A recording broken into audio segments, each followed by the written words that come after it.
Here we are, more lo-fi beats. So,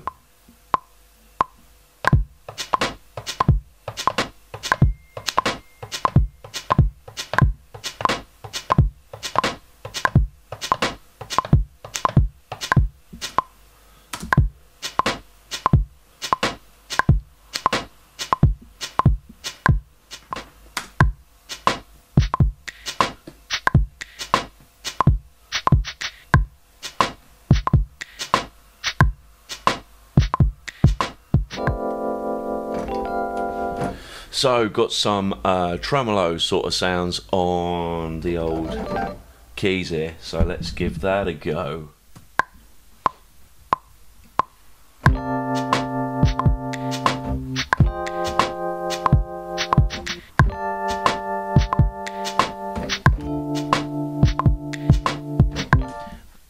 Got the chords, and need a little bit of tightening up, but that's all good. Stuff does not need to be perfect when you're a producer rather than a amazing instrumentalist and musician. Although I am working on my key skills, so I'm a bit more fluent on the old thing, but it is what it is.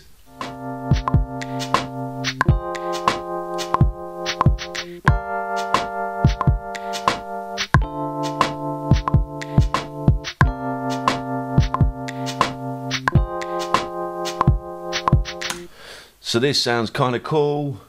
How about I play with the sound a little bit to make it sound a little bit more interesting? So there is a thing known as an auto filter in Logic which I'm using, and it has with it an LFO on it, and you put an LFO, that's where you get a lot of these sort of wobbly type sounds, which can, if you use that to modulate things like the cut-off filter, it can make lots, you know, way more interesting sounds. That's what I've done here. Add an auto filter, and that makes the key sound like this.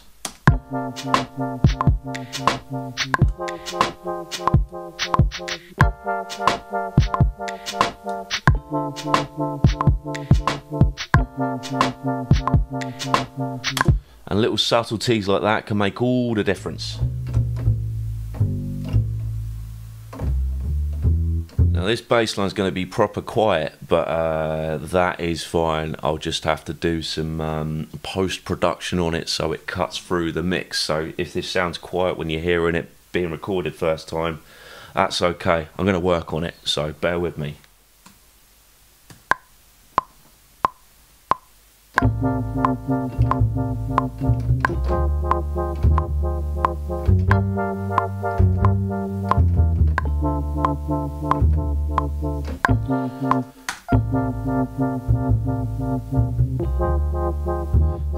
Tidied it up a little bit, the bass I mean, because if it ain't already surprising, I am not a musician.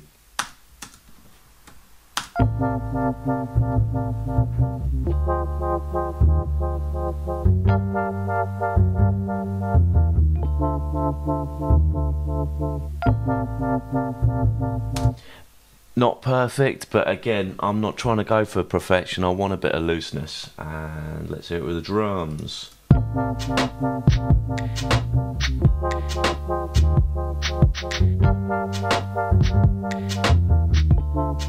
So did a few bits to bring that bass line out a bit more. You got to keep in mind that this is like an acoustic type bass line, or it's based on it. Obviously I'm not playing a proper cello in real life. It's working with the onboard sounds of the software I'm using, but it still kind of functions the same in terms of where the frequencies are and so forth. Now, when you're dealing with like acoustic type bass line, often it's better because there tends to be like two distinct frequencies within it. There tends to be the higher frequencies which you want to bring out, which brings out the, I suppose you'd call it the articulation, like the plucking of the strings and so forth. And then you've got like the deeper, lower actual bass, which you also want to bring out. But you kind of want to bring them out separately because otherwise it's too muddy for the mix and it won't cut through. You won't hear it, or you'll find it overtakes something else within the track. So what I've done is I've doubled this bass. I've basically taken a bass line, exactly the same bass line, copied it twice, and yeah, basically EQ'd them differently. So one is EQ'd so a way that it's bringing out the articulation, and it's in the upper, and I've cut out all the lows, and obviously the highs as well. And then the other one's taken out everything except sort of the main bass, so it cuts through. So here's the first one you can hear. This is as it normally is without any EQing.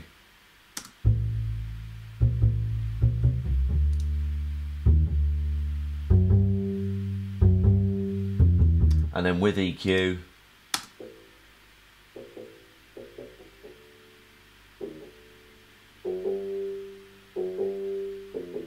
pretty quiet, but hopefully you can hear that. And then we got the low version, so again without any EQ, and then with the EQ on it, so it just brings out the lows. And then both together.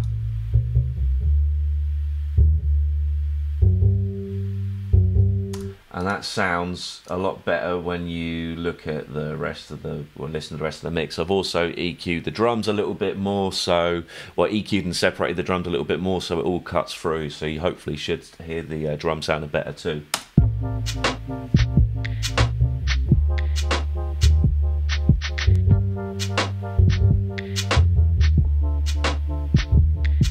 So on top of all that, I actually did another thing which I was kind of surprised about. Now, normally when I'm working with bass, I expect bass to just be bass, but I don't tend to think of using it for like chords and stuff, but just by chance it actually works. So I took the exact same bass as I'd originally used, that kind of dark, you know, acoustic sounding bass, but I also copy and pasted the exact same MIDI data that I used for that, like, tremolo style Rhodes type keys you heard, and just put them on by chance the bass, the actual bass I was using, and it worked surprisingly well on top of everything else. So you can just hear that just without anything else.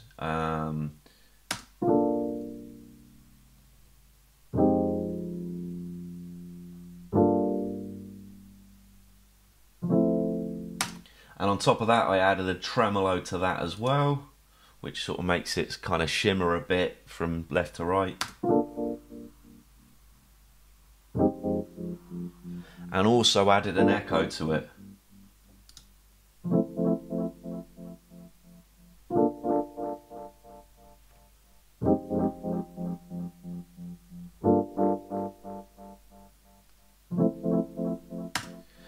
And I love using a lot of like delays and stuff in a lot of music I do. It just gives it, especially when we're dealing with like lo-fi, neo-soul type hip-hop, which is basically what I'm doing here.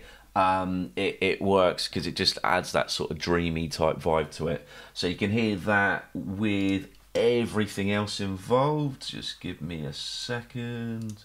Here we go.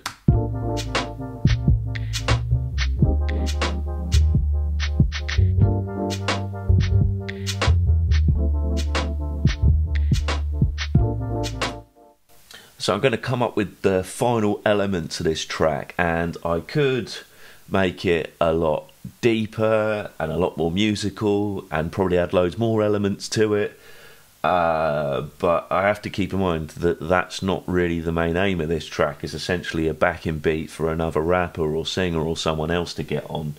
So it's okay if it's more of like a skeleton for that. If I put too many elements in this, then it can end up being oversaturated, and the singer or the other rapper's not gonna want to jump on it because there's no space for them to do their thing.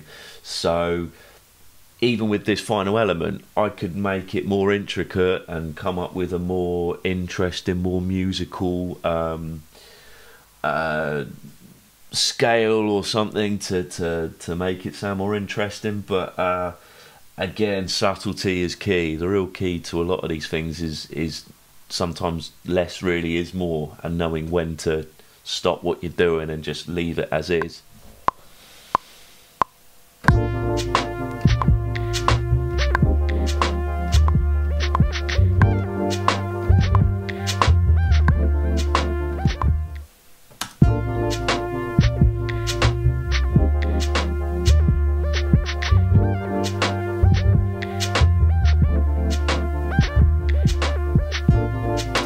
Anyway, hope you enjoyed watching me put this beat together. If you did like the video, make sure you give it a like. Make sure you subscribe as well, because I'm going to keep putting out these lo-fi hip-hop beats together. If you want to check out my other work, then check me out on BeatStars, particularly if you're a rapper or singer and you want to download any beats. Check me out on Spotify if you want to check out my own individual music. And also, if you're feeling fruity, then consider helping me on Patreon as well. You can check all that in the links below. More beats to come, more videos like this to come. So stay in the loop and keep living it in a post-truth world, or something profound like that. But what I just said wasn't profound, who cares? Yeah, big up, peace. Part of the problem, the American dream, it doesn't go far enough. The American dream says, I'm going to work hard, sacrifice, and get mine, and live large in some vanilla suburb, maybe with a trophy spouse, and feel good about myself. You say nothing wrong with wanting to gain access to resources, nothing wrong with working hard, nothing wrong with living where you want to live. But then the question becomes, now you're successful, but you're not great. Greatness has to do with he or she who uses their success for something bigger than them.